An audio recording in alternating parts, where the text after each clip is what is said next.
ಮಹಾಭಾರತದಲ್ಲಿರುವ ಕಥೆ ಪ್ರಕಾರ ಜನಮೇಜಯನು ಪಾರುಕ್ಷಿತನ ಪುತ್ರ ತನ್ನ ತಂದೆಯನು ಸರ್ಪದ ಕಡುವವಿಂದ ನಾಶ ಮಾಡುವತ್ತೆ. ಅಲ್ಲಿ ಅಷ್ಟಿಕುಮಾರಿಯನ್ನು ಎಷ್ಟೋ ನಾಗಗಳು ರಕ್ಷಿಸುತ್ತಾರೆ. ನಾಗಯಜ್ಞವನ್ನು ನಿಲ್ಲಿಸಲಾಗುತ್ತದೆ.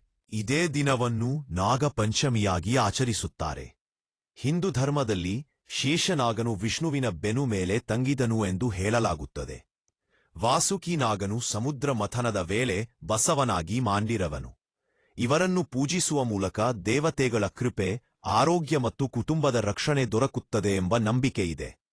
ಈ ದಿನ ಗೃಹದಲ್ಲಿ ಅಥವಾ ನಾಗದ ಬಿಲದ ಬಳಿ ಹಾಲು, ಹೆಸರು ಬೇಳೆ, ಎಲೆಬೆಲ್ಲ, ಹೂವಿನಿಂದ ನಾಗದೇವತೆಯ ಪೂಜೆ ಮಾಡಲಾಗುತ್ತದೆ. ಹೆಂಗಸರು ಹಾಲು ಉಣಿಸುತ್ತಾ ನಾಗದೇವರಿಗೆ ಆರತಿ ಎತ್ತುತ್ತಾರೆ. ನಾಗರ ಹಾವುಗೆ ಹಾನಿಯಾಗಬಾರದು, ಅದನ್ನು ರಕ್ಷಿಸುವ ನಿಟ್ಟಿನಲ್ಲಿ ಈ ಹಬ್ಬವು ಪ್ರಚಲಿತವಾಗಿದೆ. ಕೆಲವರು ನಾಗರ ಬಾವಿಯ ಬಳಿ ಹೋಗಿ ಪೂಜೆ ಮಾಡುತ್ತಾರೆ. ಕುಟುಂಬದ ಸುರಕ್ಷತೆ, ಮಕ್ಕಳ ಆರೋಗ್ಯ ಹಾಗೂ ದೈವಿಕ ಕೃಪೆಗೆ ಈ ಹಬ್ಬ ವಿಶೇಷ.